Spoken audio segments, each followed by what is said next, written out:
Hello and welcome. A year ago, Circus Talk held our first panel discussion, and it was called Urgent Concerns, the Circus Community Response to COVID-19. There was a lot we didn't know at that time about the virus that would shut down our world for a year, but we did know we had to discuss solutions together to survive. And today I'm joined by the panelists who were here 1 year ago with us when we did our first panel discussion. Now we're going to look at how we've adapted and grown in the past year, but also reflect on our predictions about the impact that COVID would have on our sector. But first, I'd like to go through some introductions with everyone. One of the things we have learned at Circus Talk in the past year of running about 23 different panels is that we need to do better at being inclusive and describing ourselves and our background. And in our panels, we now include audio descriptions and when appropriate, land acknowledgements. So I'll begin. My name is Kim. My pronouns are they, them. I am a middle-aged person with pinkish brown hair, green eyes, a white person. I'm wearing a black shirt and a black button-up. And I would like to give a land acknowledgement for my location. I'm privileged to live in Chicago, which is located on the traditional unceded homelands of the Council of the Three Fires, the Ojibwe, the Ottawa, and the Potawatomi nations. Many other tribes, such as the Miami, the Ho-Chunk, the Menominee, Sac, and Fox, also called this area their home. The region has long been a center for Indigenous people to gather, to trade, and maintain kinship ties. And today, one of the largest urban American Indian communities in the United States resides in Chicago. Members of this community continue to contribute to the life of the city and to celebrate their heritage, practice traditions, and care for the land and waterways. And now I'd like to say hello to everybody. And Nikki, can you introduce yourself? Hi, my name is Nikki Miller. My pronouns are she, her. I have white skin and dark brown long hair that's wavy and brown eyes. I'm wearing a blue and white tie-dye dress and have various pieces of jewelry with feathers on them. And I have a white background behind me. I am currently in New York City on unceded Lenape and Canarsie land. Thank you. Adolfo? Hi, everybody. My name is Adolfo Rossomando. I'm Italian. I'm Mediterranean look with some brown eyes and some almost black hair, and I'm wearing a hoodie, wearing casual, and I'm standing in my home office in Civitavecchia, which is a port town 1 hour north of Rome. And in the background, there's a nice artwork by Delta, which is a Dutch street artist. Oh, cool, thank you. Matthew? Hello, my name is Matthew. My pronouns will be him, his, and all those. I am just about in my mid-60s, look kind of gnarly and austere. I'm actually a lot nicer than I look. I'm in a room in Belgium, and which has been claimed by absolutely everybody who owns it. But and then behind me is a wrought iron bedhead from Sicily, and it's against my wall because it's a non-standard size and it's a beautiful piece of artwork. Thank you. And Vincent? Hi everyone, I'm Vincent Messager from Dolce Vita Production. I run a touring agency in Montreal, and I tour mostly Quebec artists, and also I brought some European artists in Canada in the past. So my pronouns are him, his. I acknowledge being on Abenaki First Nation non-ceded land, and I thank the First Nation for letting us being on their land and share it with us. I wear jeans right now.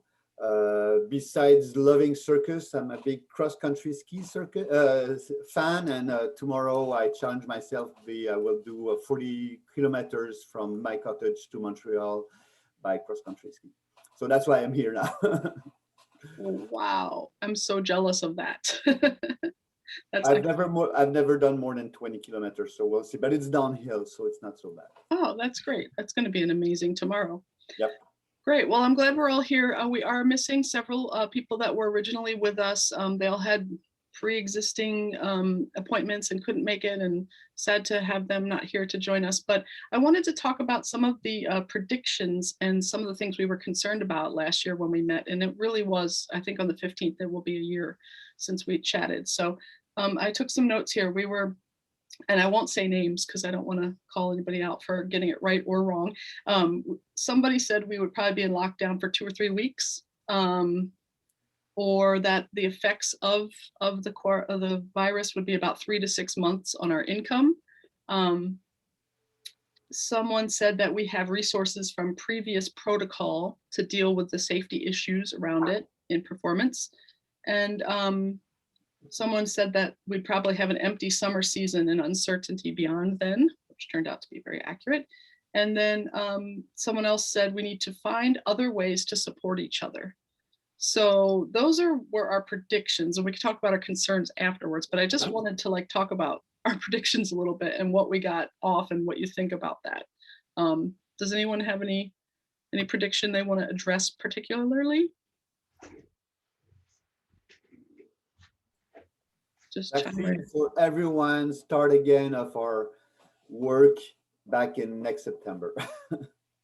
That's your new- More or less normal. It's gonna take a couple months, but I think by 80% of the population will be vaccinated. I think somewhere September, October, I think we can start coming back slowly to normal. Okay, that's your looking forward prediction. How do you feel about the thought we had about needing to find other ways to support each other? Has anyone seen evidence of that through our infrastructures and our support systems and our networks?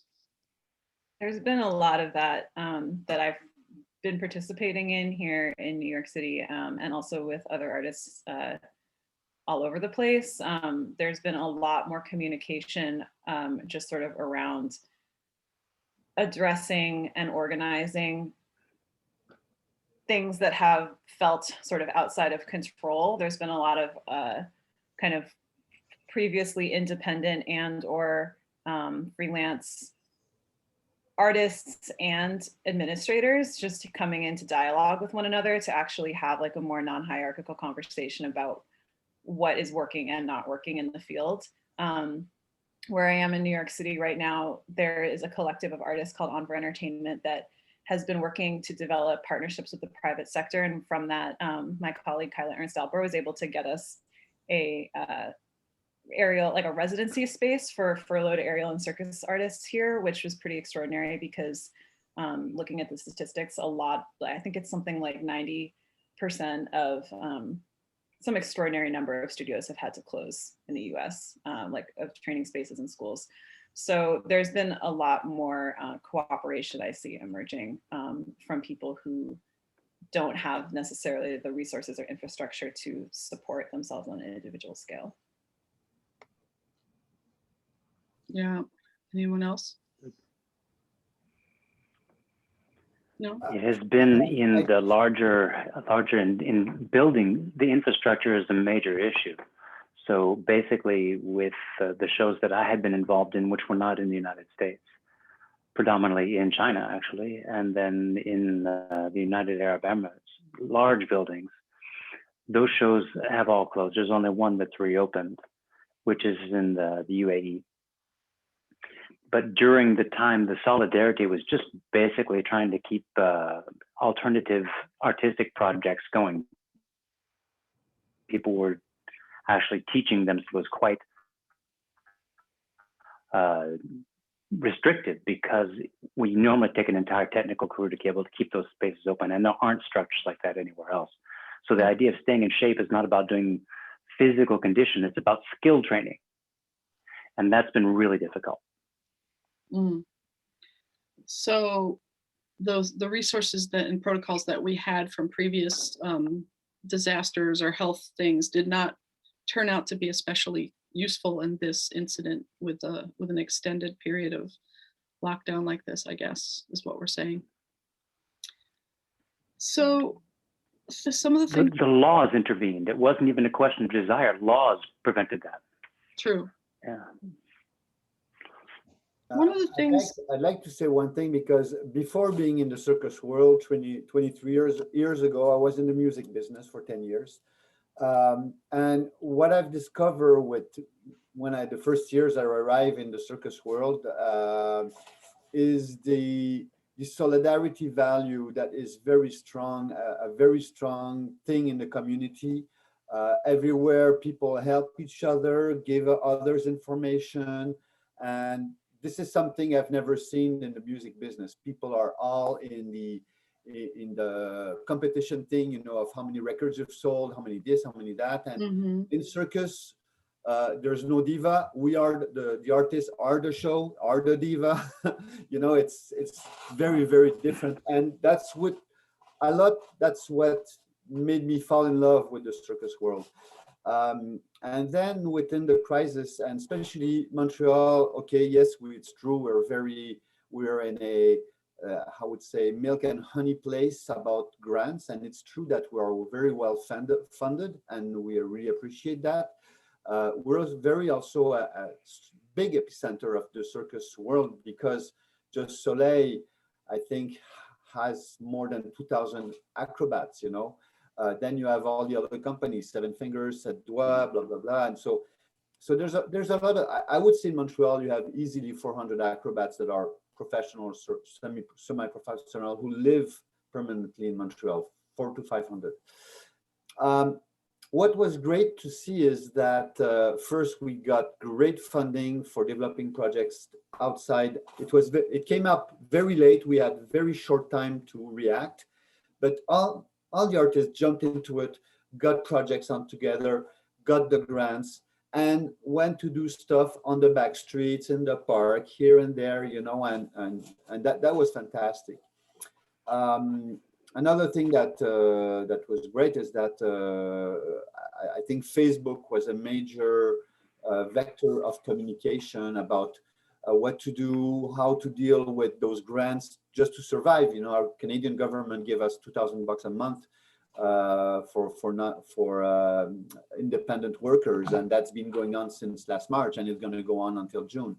And I'm sorry for Nikki, because I know it's far from being the case in the US. Just like getting a $1,500 is just like, what?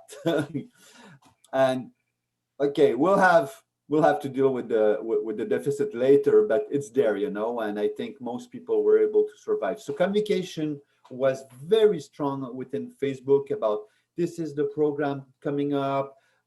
We have a strong association with Ampist, who does a lot of lobbying. And actually, before the COVID crisis, the government had just announced, the Quebec government had announced a $30 million fund for the next 10 years just for circus. And that was for the last 20 years of that they were not giving up the money. They were giving the money to dance and theater and so on. So they were just filling what hasn't been done for years. So I think the community is strong and stronger than ever. I think more people can. The difficulty especially is like going abroad now for now, but still, if there's ways to do projects in your own city, in your own, here it happened, and I guess this summer it will happen again, because we don't expect borders to open next summer. Wow, so, what a difference it makes, if your government is super supportive, obviously. And I think, Nikki, can you speak to, I know that our government did a lot, several million, tens of millions for the theater world or for venues, but has any of it trickled down to artists in your understanding? No. So there is a huge initiative largely led by theater artists in the US called Be an Arts Hero. It's just an advocacy organization that's emerged to essentially lobby the federal government to support the arts and culture workers, because there's been a lot of data circulating for a while now about, nearly $1 trillion worth of economic impact happens from the American arts and culture sector. And yet like millions of people have not been given any aid beyond just the sort of nominal state unemployment that is also different in every single state. And then we've had a federal, freelancers have been able to get a small federal subsidy on top of that, but it's not enough for most living expenses. It's been reduced in half. It got reduced in half at the end of July. And it also didn't come back in that half until I believe September or October. And also a lot of, I'm in New York City, and like the local, so the state and city governments have been trying to phase in performance again, but they have not been consulting artists as they've been putting together that legislation. And so there's not a lot of money actually for artists. Really what they're trying to do is basically a big PR stunt to make it seem like there's performances happening in the streets. The artists only get paid per performance day. They're responsible for all of their preparation. There's an initiative happening on a city level here that doesn't even allow structures taller than 10 feet to be included in any sort of ticketed outdoor performance that would happen in the summer. So aerialists are excluded from that legislation. But also, even if we were included, we'd be responsible for doing like all of the organization with the local precincts for having to get those streets blocked off, cones, sound equipment, everything would be on the artists. The Actors Union here, the Actors Equity, has advised artists to not necessarily participate in those events because their COVID and like living wage like protocols are just really inferior to any sort of actually like humane standard.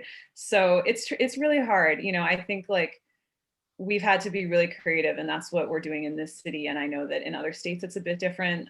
It's also tricky because here the venues, the governor wants to begin opening all arts venues at 33% capacity in April, which is economically, as many of people on this call probably understand, just like doesn't make any sense. And you know, that's the kind of capacity that you know, shows will close if they're only getting 33% attendance. And so you know, and for the venues that also offer food, there's certain regulations around how masking and indoor dining works. And so it's just, it really doesn't make any sense. And they're not allowing arts workers to be eligible for vaccinations in preparation for that. So restaurant workers are eligible because of their public facing role with people indoor dining. But if they want to be putting artists unmasked in front of audience members in April, we are still not eligible to, we're not considered an essential worker, and we're not eligible for vaccines on that standard, which doesn't make any sense either. So there's just a lot of like really poorly designed legislation happening that feels very much performative and not actually helpful in this state, especially, which is what I'm most familiar with, but definitely on a national level as well. Wow. How about in Europe, Adolfo? Yeah, well, our perspective here is from Italy, and of course it's from Europe, because Italy so much connect the part of Europe, and Europe is such like little tiny place in the world, but so cozy and so rich, and especially in circus there's so much tradition, and the communities and the artists have been gathering, networking together for 30 years maybe so far. And so is the not being able to travel abroad has been one of the first big problems, I would say, or make all the, you've been working for 20 years in network, and you have a collaboration production with so many other countries in Europe, and then everything stops at once.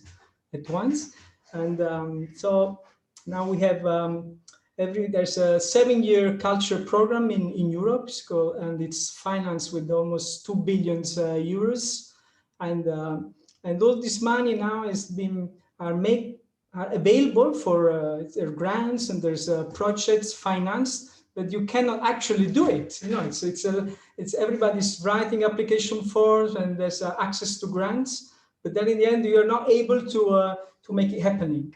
And this is for the part of the community who has access to grants and funding.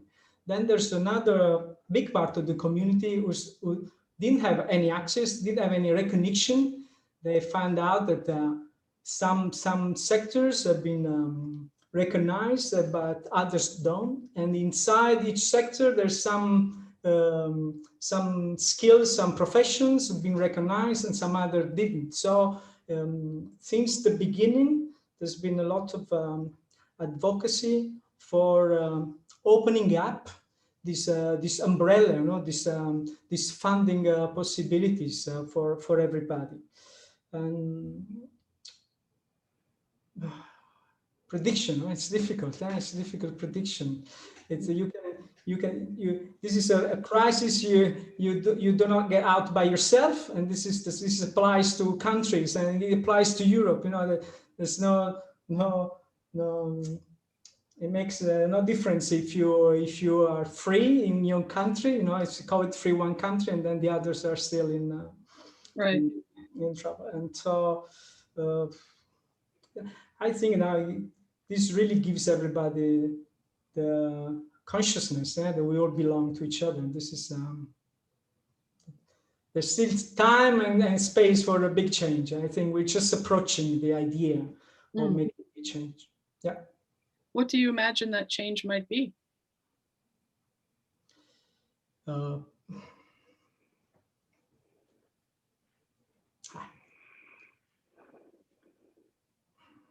hard to say.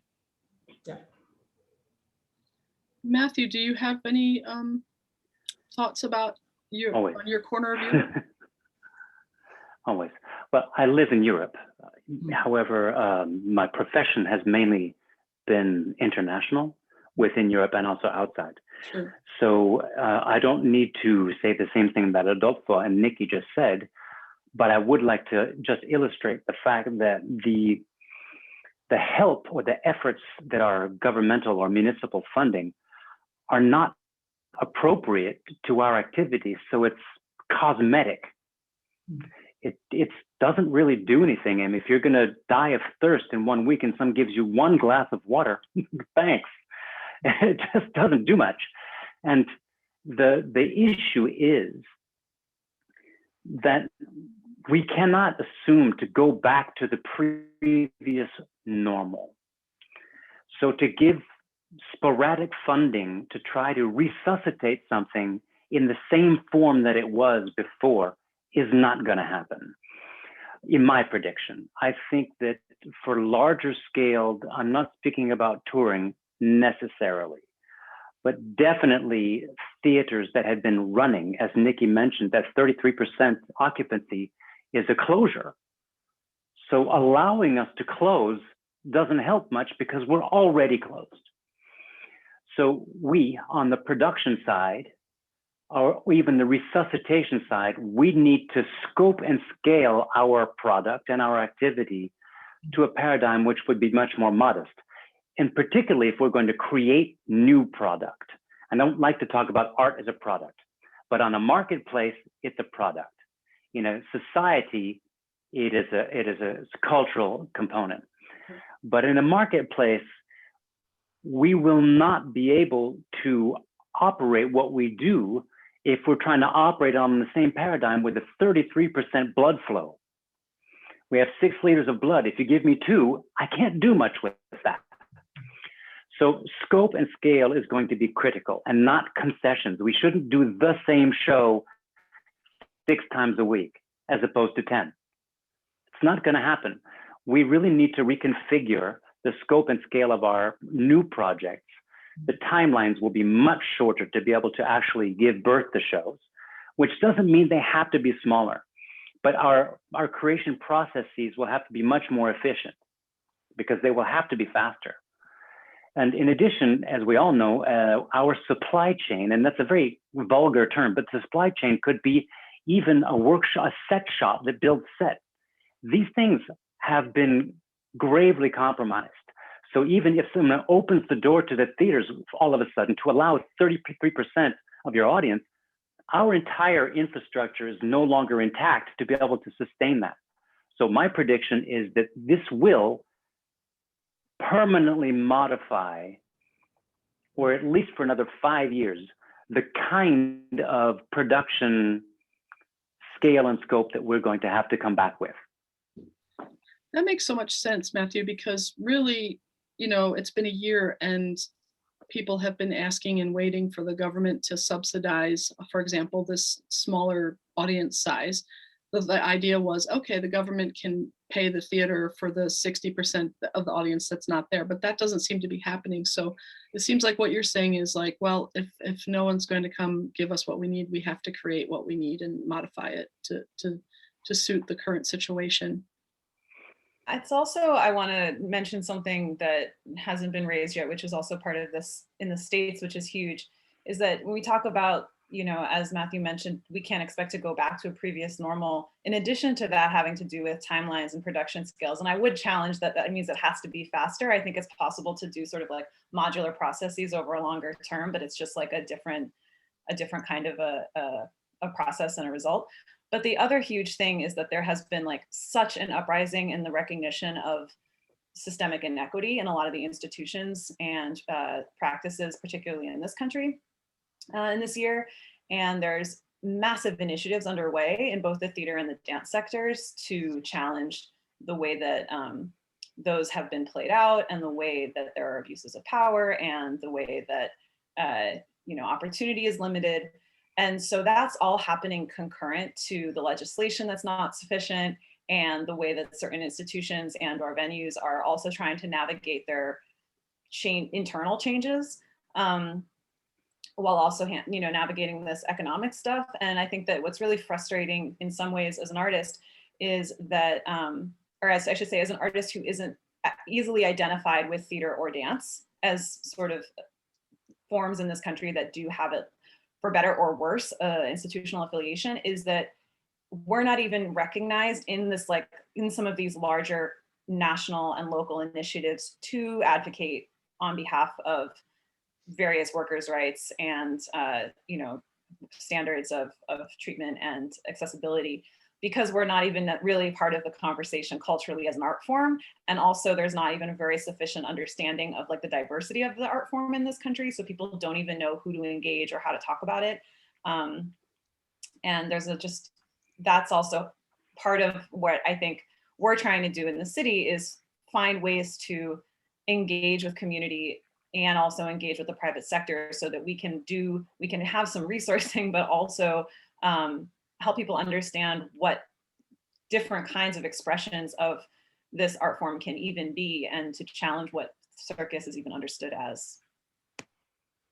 So it's becoming a little bit more grassroots, it sounds like you're saying, out of necessity. I think that's interesting, especially when you kind of contrast it with Canada, who, as Vincent just said, their artists are getting $2,000 a month to subsist with while they wait for the industry to kind of boot back up.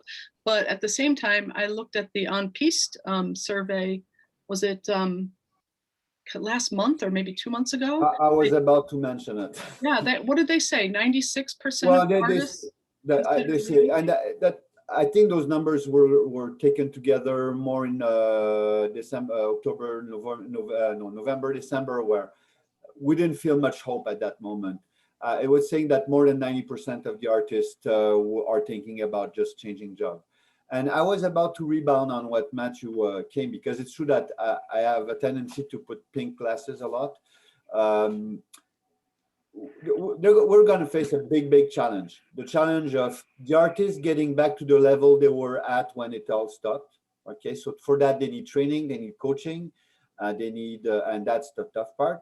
Then also, a lot of artists, technicians have decided to change career. And I know a lot of people at Cirque du Soleil that have changed career and they don't want to go back. A lot of technicians don't want to go back because finally they can have a family, they can stay home, they've looked for other jobs, and they are top technicians, technical directors, and they're happy not to be on tour anymore, you know? So that's another big part. Like we're losing knowledge, we're losing expertise.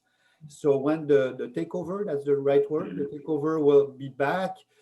Well, luckily, Cirque du Soleil is not going to put back 44 shows right away. You know, it's going to take them about, I would say, about 4 or 5 years before they get 6 shows together. You know, it costs them a fortune to set up a show back. It's like, I would say, easily $5-6 million for each show, just to recreate it and having everybody come back. But it's just for the companies, and many industries like the restaurant industry, when they will be able to reopen, they have to look for staff, and those staff is not there anymore. Like only, so that's true that it's going to be a very tough thing. And I think also for me, the worst is the artists being able to keep up to the level they were before the crisis. And so luckily Montreal, Circus OK, Seven Fingers, they've lent their studios and people just can go and train there. And for aerial, it's the tough part, because the aerial artists, they need the height, they need riggers, and so on. So it's true that it's the future is not so bright, but I do believe that people want to see shows and want to go back to theaters, and it's us to be ready when this will happen again.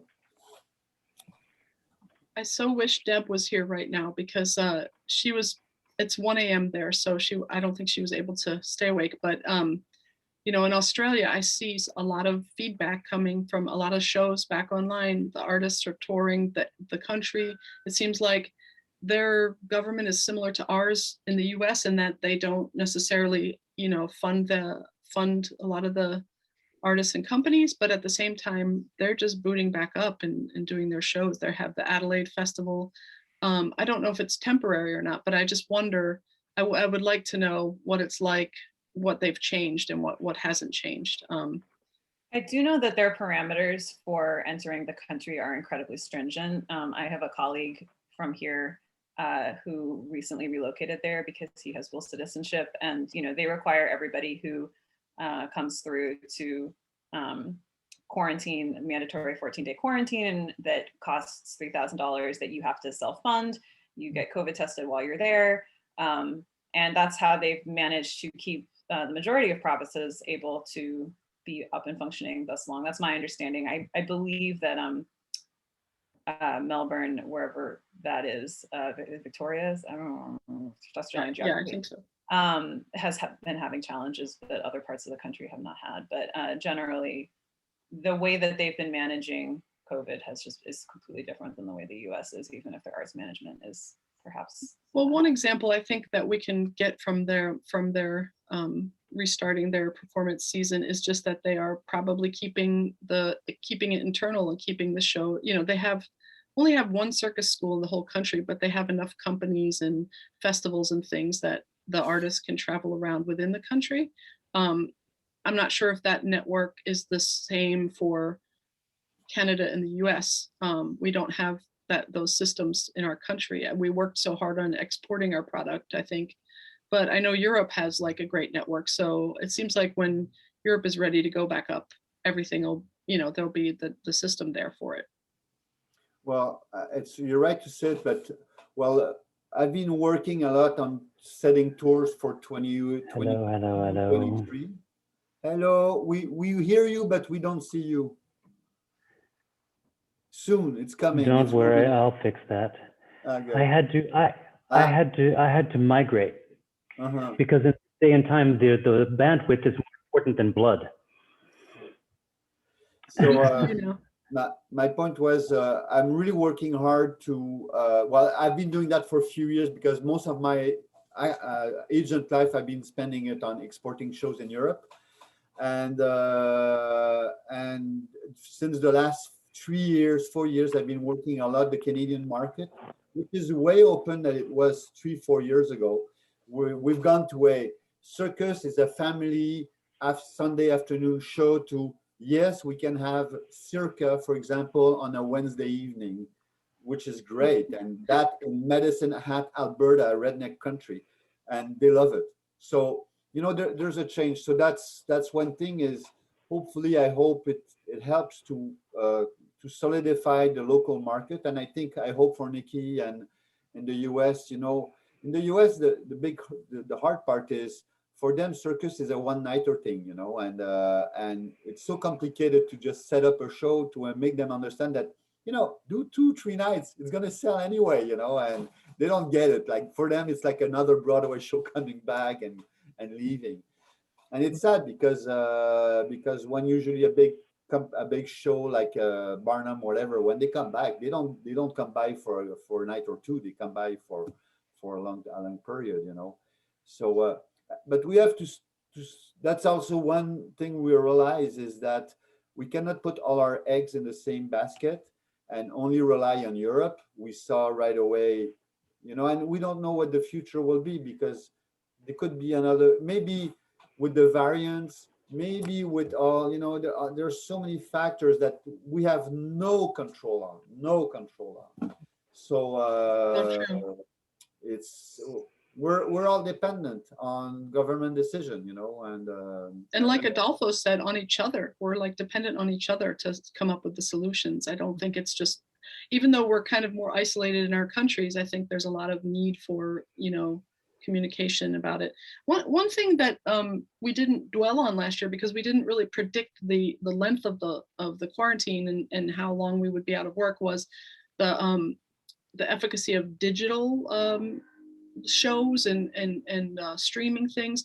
I know that there are a lot of artists that are very against it still and resistant to it, but it has also been a lifeline for a lot of companies to get donations or to sell their tickets. It's not the same experience, but it is something. So I just wonder what everyone's thought is on that. Super expensive. Only a company well structured like Seven Fingers can afford, or it was can afford things like that, you know. And it costs a lot. You have to think about, and Soleil also, I don't know in Europe the initiatives, and my companies, they don't have that money to. How could it cost more than touring? I mean, you could be in. Because touring, you get revenues right away. There, you have to create something and hopefully be able to monetize it in some way. And the offer is huge in terms of numeric media available. You know, just check the Netflix catalog and you'll be quite informed. Apparently, some initiatives work well, but we do in French. We say du spectacle vivant, live spectacle. Yeah, and that we create emotions on stage. So it's I know people that would be able to go, no, Vincent. Yeah, and also it is expensive, and you need a structure to be able to get that together. Adolfo, what were you going to say? Yeah, I would say this has been a big reflection in Italy too, because one of the first things the Minister of Culture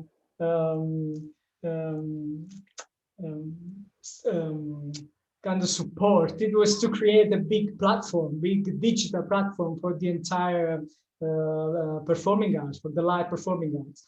And of course, not everybody was happy to have this Netflix or culture, mainly because in the end, it's to produce and to create a digital video performance is something different from live from circus. It's you need a completely different approach and different skills and technicians, and also the outcome will be completely different from a live show. So in the end, not everybody has the skill, the time or the will to start this kind of transformation. Most people, they also rely on the capacity, on the power to go back to the street and engage the audience, starting from the beginning, when there were no grants, so there was no funding, and there was no recognition. So some people, they stay true to their mission, to their. Of course, we are not talking about big companies and big structures. We're talking about independent artists, small companies. They're still in the position to decide, what to do with their life. But of course, overall, as an entire big field, it's different. It's a different. Matthew, you wanted to talk about that? There's a really big difference between digital being just a platform of diffusion as opposed to digital being a platform for the creation. It's an enormous difference. So what happens with this is outside of the artistic expression being live or virtual as that thing, the time it takes to hire people just from that standpoint to produce and then create on that, it's a fantastic avenue of exploration from a creative standpoint, but it's deucedly expensive. And what Vincent was saying is quite true. So yes, you don't have to buy the theater, you don't have to build it, but you also don't get the revenue coming in from a business standpoint. But I'm sorry, it is a different avenue. I do think, however, that certain companies that are able to do that on the back end of this, whenever that has a back end, the virtual component will be much more integrated into a live experience other than just an ornament. I think that the virtual influence will influence some of the stage experience in live performance when we get live.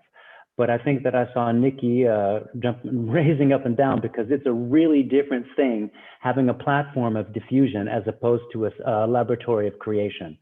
And it just becomes really difficult. So if we're going to go with this, don't open a theater and only allow 33% of your people to come in and still starve them to death.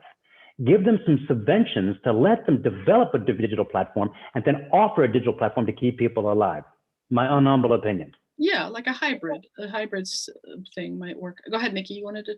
Yeah, well, and it's no, also, that's not what I mean, but anyway, okay. There's a huge difference. There's a huge difference between, you know, as Matthew's saying, between so a couple of things. There's a huge difference between digital and live art and the artists who understand those spaces. And I mean, you look no farther than actors, and you look at Broadway as a great example, but this happens internationally, where a celebrity film actor will get put on stage and they're awful because they've been trained to do their art form at a scale that is different than the one that they are being put on. And I think that what's been challenging for this art form is, number one, that it traditionally is viewed at a very far distance.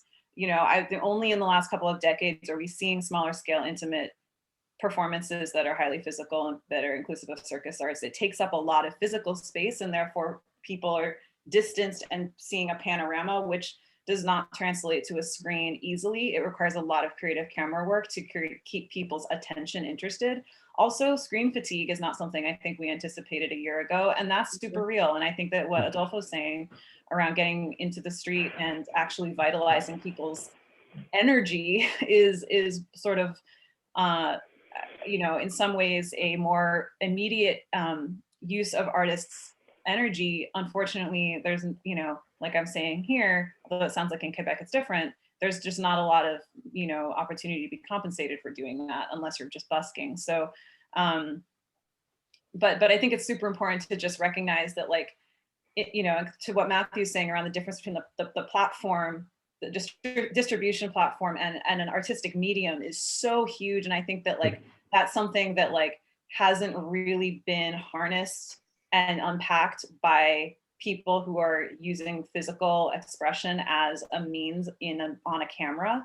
And that's something that, I mean, if you look at dance films over the years, it's something that the dance world's still also researching. Like, it's very much a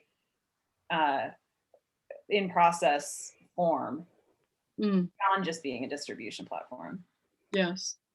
And I'm sorry, I misunderstood, Matthew, what you were saying. Did you want to explain? It's good. It's good. Nikki wiped it. Okay, good. Adolfo, did you have a comment? No. Oh, okay. I saw your face pop up there. Well, I do think that it's something that may become larger if the variants become more problematic, because people, I think artists in particular, even if they don't scale, like you say, between a film actor and a theater actor, I think it's just an avenue of creativity that might keep them interested in performing and producing. So that's just one way. And that brings me to my next question, which is, like, from an artistic standpoint, and I know not everyone here is an artist, but we all are in close contact with artists. what has sustained the circus artists over the past year? What besides hope that this will someday things will return to normal, which we've decided they probably never will, what is it that keeps them on board in creating this? And maybe Nikki, you can start. Relationships, network, like literally, obviously I can't speak for everybody, but in my community and the people I know, the thing that has been keeping people engaged is our relationships. Like there's a certain point, my experience was, in a vacuum, there's a certain sort of adrenaline that might kick in for some people. It might also be the opposite for other people where they shut down. And the thing that kind of has kept any sense of hope and drive afloat are the emergent things that come from relational experiences. And that's what I think that, speaking to what Vincent was noting about the distinction between the music industry, that's such a thing that is inherent to a lot of the artists here who are used to having to collaborate in order to get anything done. So that has been huge, is just really leaning into the healthier relationships and noticing where there's not health in relationships and trying to do reparative work to make those things better so that there's some sort of social infrastructure or social capital to sort of seed whatever comes next. Brilliant. Anyone else want to chime in on that? Yeah, that's within this kind of a time frame, which is already impressive. That kind of staying power is very commendable. Okay, Vincent talking about September, starting to open up again in certain sectors of the world. In other parts of the world, it's already wide open. There's just not the international. In the United Arab Emirates, which is a big place, it's a large surface area with a lot of stuff. Those shows are running. They're running normally. Not necessarily, but what happens is those are the ones that have huge private investors, like just ridiculous private investors. What I'm personally very concerned about, this is only personal. So it's not, I'm not speaking as any sort of knowledgeable person because that would be a joke. The itinerant aspect of our theater is really compromised. I'm making the distinction between touring and itinerant. I mean, touring is by definition itinerant. But say, for instance, touring in the United States of America, which already has 50 states that are official, and then you can add other ones. There is at least federal legislature that works to your favor. Here in Europe, even within Belgium, we have regional differences in terms of the regulations within a country that fits into Arkansas. And so the idea of international touring and the richness that we get from that as a cultural experience, going back to what Adolfo was saying about our entire European network, that's really tough. And I'm very concerned that the aspect of traveling for the performance, not the audiences, but for our craft, that's really difficult. That's very difficult for us. So I think the most logical anchor for certain companies to do reprise would be in, say, for instance, fixed shows. Speaking of the Cirque du Soleil, they didn't open OVO on tour. They want to open with their biggest show success in their entire career in Vegas, which is in July, and I hope that happens. But they're going to go for something that doesn't move because it has its supply chain in terms of staff and everything else. Those kinds of anchors, and I'm very concerned that the other half of our craft, which is the itinerant nature of what we do, is going to really be very, very hard to keep it alive. And the only thing I can say to people that are there is, hang on. Hang on. Because if we're only going to work in fixed theater venues, we will be restricted to a certain degree on the demographics of that area.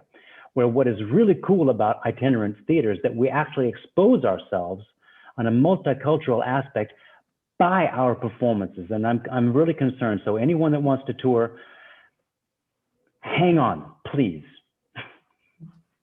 Yeah, I feel like that you're right about that. And that could be something that changes the landscape of circus. It might become less of a touring kind of vibe and more of a local thing for another year or more even, I right? mean, more than that, but the world isn't there. There's not enough vaccines to go to many parts of the world right now. And those parts of the world that don't have vaccines, probably it's last projections I saw said, 2024. So, Wow. like there, I mean, and that's a lot in the Southern Hemisphere. And so I think that, and there's an enormous circus contingent in both South America and Africa, right? That we are interested in engaging more in the international conversation, and yet they're the ones who are sort of being held hostage with the vaccination circumstance, which means that geographically that makes travel unsafe for artists who might want to work abroad. I mean, there's and so it's like, I think that a thing we talked about last year, I remember, and I believe it was you, Matthew, that brought it up, was, also thinking about climate in relationship to travel and various, climate considerations with emissions and cargo, and the way that certain large scale shows have that impact with travel. So I'm interested in kind of the idea of modular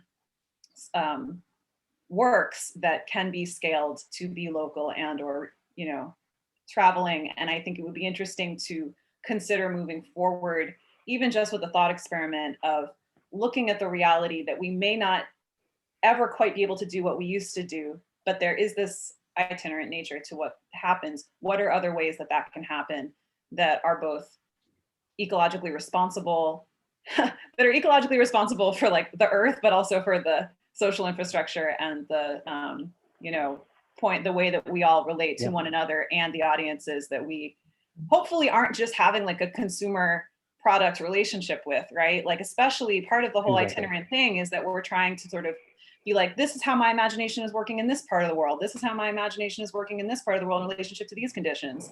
And then creating a dialogue around that, which I think can get lost in the marketplace. And so I do want to see those conversations happen around what are ways that we can kind of take as much into account as possible, and then really be real about what is the local version of that, and then how does this travel in a safe way that can be consistent with the realities that we anticipate facing over the next 5 to however many years. And Nikki, who do you think would initiate that, like these modified modular structures and systems to do? Would you think it's the artists? I'm having so many conversations about this. Yeah, where does that begin? Because that was a very hot topic in the beginning. People were like, what are some alternative ways we can kind of change how we're doing things so that we can still do what we want to do? And I don't think much progress has happened there. I haven't heard of any shows that really.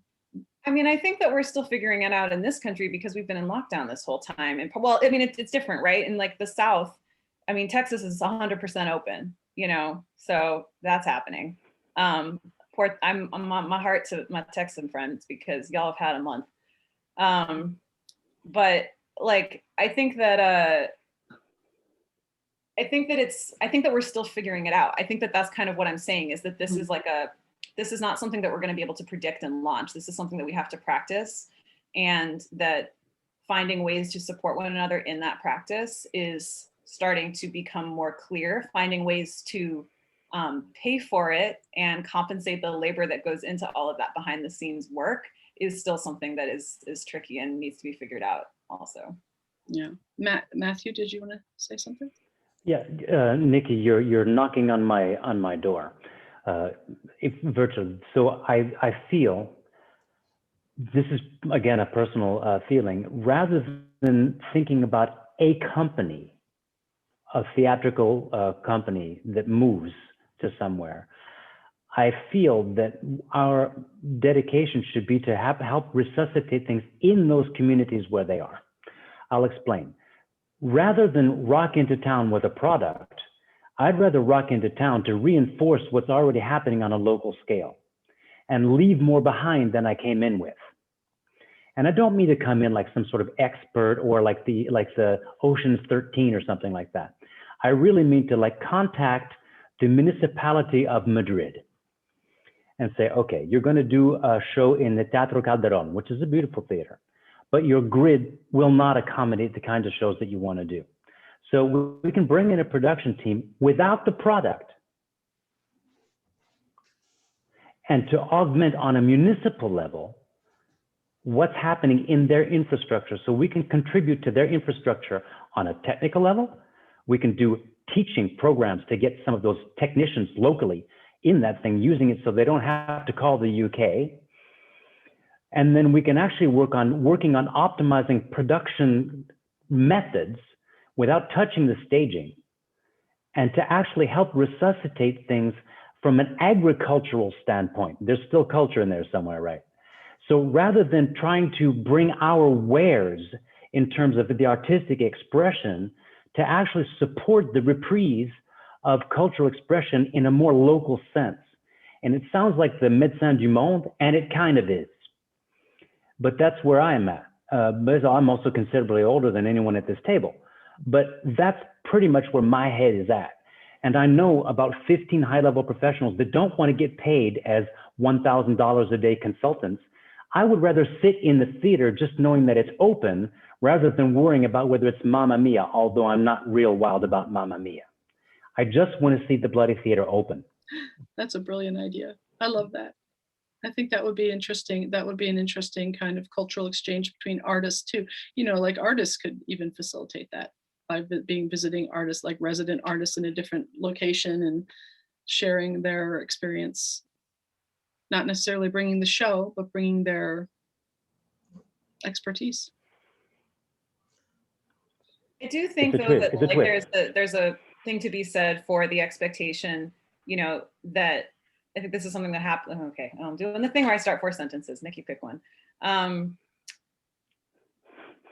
Artists are responsible for many kinds of labor, and there is often a expectation that all of those types of labor will be available for the cost of one of those types of labor, and that those types of labor can happen in isolation from one another. And I don't know how all artists work, obviously, but for me, like, it's all the teaching that I do, the R&D that I do, the community engagement that I do, the education that I take in, all of that is necessary for me to make work that's real or interesting. And so I do think that, you know, the expectation that like we could go in and just be educators is like, I know it's not what you're saying, but that like that kind of a thing is like incomplete in and of itself. I think there's a lot of examples in the music space and in the dance space of people coming in to communities and engaging local talent in their work. And, you know, I think that those are the kinds of opportunities, especially for young people, that they really remember and grow from. But, you know, I think that that's also a huge thing that's just pervasive in all performing arts forms, is that the distinction between performing, and teaching is not very understood by other people who aren't necessarily doing that work and understanding the amount of preparation and presence that is required. It's different for each of those contexts. Yeah, I see your point. And they could be collaborators more so than educators, but then it becomes who's funding what at that point, you know, who's paying who. So that's an interesting question though. I think we're running out of time, so maybe we can do one more question. And my thought is maybe we can just each have a little moment to talk about our vision for the next couple of years in circus. What is the future of circus based on your worldview at this moment? Maybe we'll start with Adolfo. Okay. My view, which I share with other people I talk to usually, it's that like the circus is building its antibodies in a way that circus has been developing and growing through the centuries, and it's been going through world wars and other big crises in the world, and has always find a way to reinvent, to go back to life, to find solutions, and to be what it is today. And I'm sure that as soon as doors open again, whether metaphorically on theaters or anywhere in the squares. This community will find a way slowly, gaining and losing things, of course, but we find a way to be back to its natural enthusiasm and contribute to culture. I mean, I don't see this is a big crisis, of course, but I don't see as big as killing a circus or killing culture. You know, it's also, as Nikki said, okay, there's a relationship is very important, but this is also a life choice or a profession, a passion. People has dedicated themselves himself for the entire life, and it does not take 1 year of lockdown to kill it. You know, it's something. It's a fire. No, it's a flame which is burning, and it's going to stay. It's going to stay. Yeah. Thank you, Adolfo. Yeah. How about you, Vincent? Well, I just hope those variants will not make things postpone another 6 months. And I think if this does happen, it's going to be really, really, really dramatic. We're going to lose a lot of players. But still, even if it's not happening, we are losing players. There's going to be less shows. There's less administrators, less artists. And it's going to take a couple of years before things get back together, you know.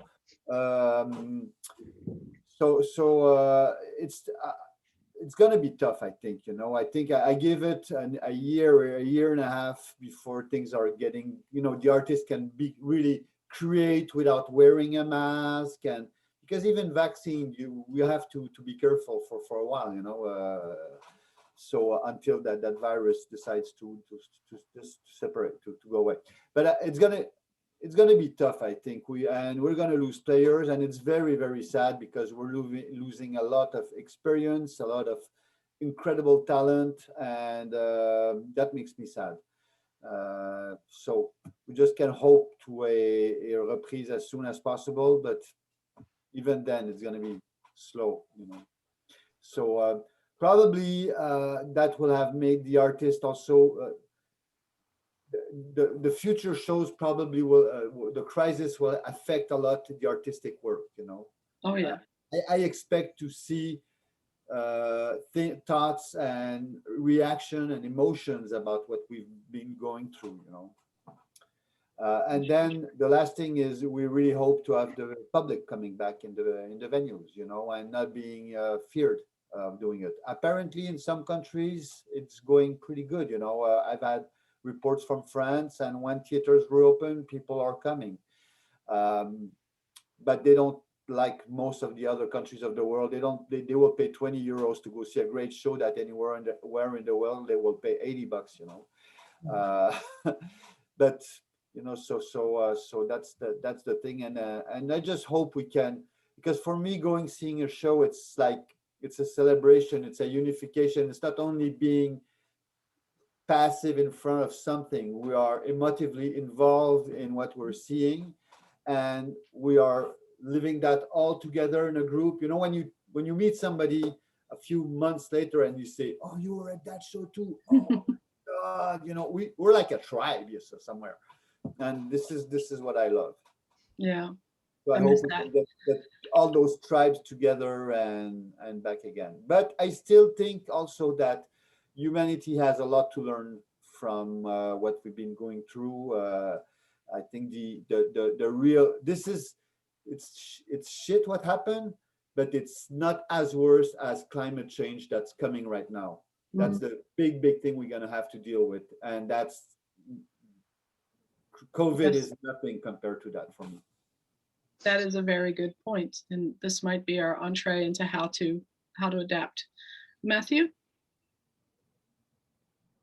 Yeah. Okay. I'm an older person.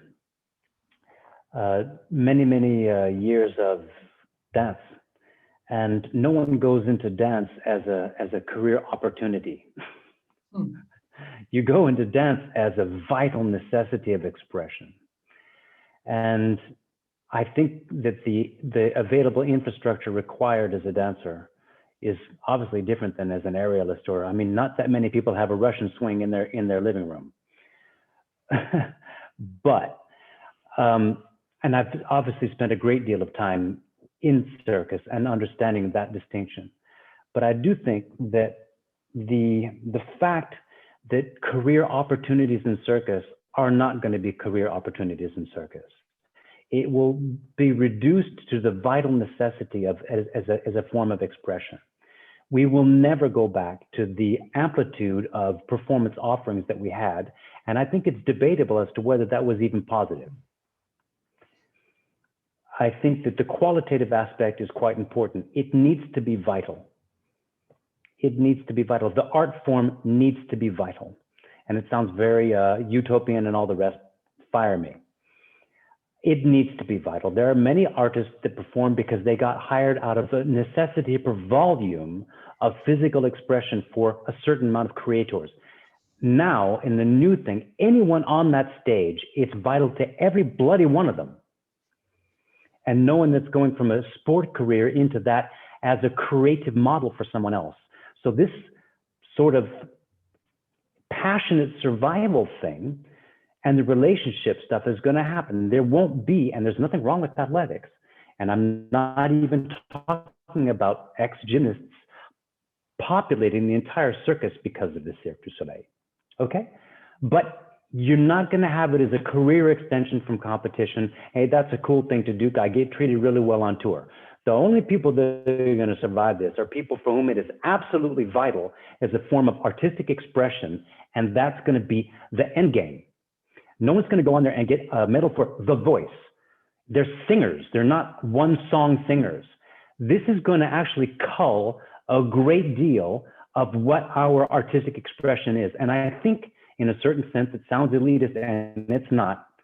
It's going to mean that we're going to only have something essential to put out on stage because that's all we're going to be able to get to. And this natural selection is part of a process, and we always think that we're exempt from that. We're not. And then here we are. So I don't think that the propagation of offerings was necessarily that amazing. The qualitative aspect of what's going to come out of this, I think, will be quite telling. And the only survivors outside of the health aspect of it will be those for whom it is a passionate engagement on all possible terms, including technicians and including entrepreneurs and all the rest. And I'm done with my diatribe. Wow, that was very powerful. Thank you, Matthew. Nikki. I am honored to follow that. I feel like it's building off of that, that the biggest thing standing in the way of the viability of us doing our work is the fact that we have to exist in capitalist economies. And frankly, it's the economics that, and the need to eat and have a roof that, and healthcare for some people who need, ongoing care that, I mean, healthcare, everyone should have healthcare. I'm not trying to say that that's a selective thing. It just means some people need more regular support than others, and that these things should not be negotiable. And therefore, unfortunately, those are things that all cost money, at least in this country. And so in order to make, and we're all existing in a field that is currently not making any money. So I think that I am increasingly, and I've been feeling this way for a couple of years, but I'm increasingly feeling like all the performing arts, but especially performing arts that have space for reimagination, like this one, need to be, and this is a big thing, but I'm gonna say it, need to be treating ourselves like cultural movements rather than industries. And we need to be organizing as if we're trying to have an impact that is beyond the profit of an individual production, and that we need to have a shared vision, and we need to sort of learn from other people who have participated in large intentional movements before, because otherwise, without organization, there's no way that we're going to have any of the economic infrastructure to survive any of the things that are going to require most likely some level of expensive adaptation. Even in the short term, there's probably, you know, to have modular trussing, to have modular, you know, performance capabilities or whatever it is beyond that, like all of these things have expenses associated with them. And I'm not seeing a lot of conversations. I'm seeing some, but not a lot of conversations yet around sort of creative ways to reimagine our relationship to money and really start to be advocates for the role that we play in the public sector. And the one last thing I'll say to that too is that I'm of the belief and opinion that that the performing arts is actually a sort of needle of public health, and also a sort of medicine for public health, and that the kind of robustness of an arts and cultural sector in any scale community, even on a block, is reflective of the amount of vitality and the amount of imagination and the amount of just, yeah, those things in that sector, in that small space. And therefore, you know, we're in a public health crisis, and government does not see what we do as a form of medicine. And frankly, like, I think that that's a huge problem, because if artists were actually given the platform to help inspire action and creativity and social engagement in ways that were beyond,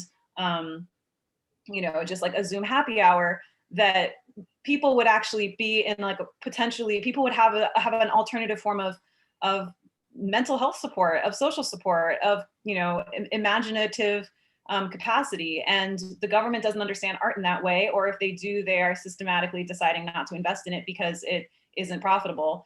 And we need to be taking that seriously and like actually addressing it head on. And I think that like the more that we keep our head in the sand about it, the more it's just a waiting game of us all having to have other jobs. No, that's beautiful, Nikki. I think that's a good thought to end on. And I just wanted to say thank you to everyone for coming back for our year reunion and discussing this ongoing topic. And it's super important to have revisited it. And I hope that your visions of future circus growth in a new direction will help the circus industry and sector. And I also want to say Circus Talk Pro subscribers have access to the Circus Talk job database, which is updated daily by circus and performing arts festivals, programmers, and circus companies as they share what auditions and job information there is. And you should visit the jobs board on Circus Talk to see the most recent offerings. And again, thank you so much, everyone. Looking forward to seeing you all online and in person someday. Sometime, somewhere, yeah. Thanks again. Thanks for organizing this. Thanks, everybody. Ciao.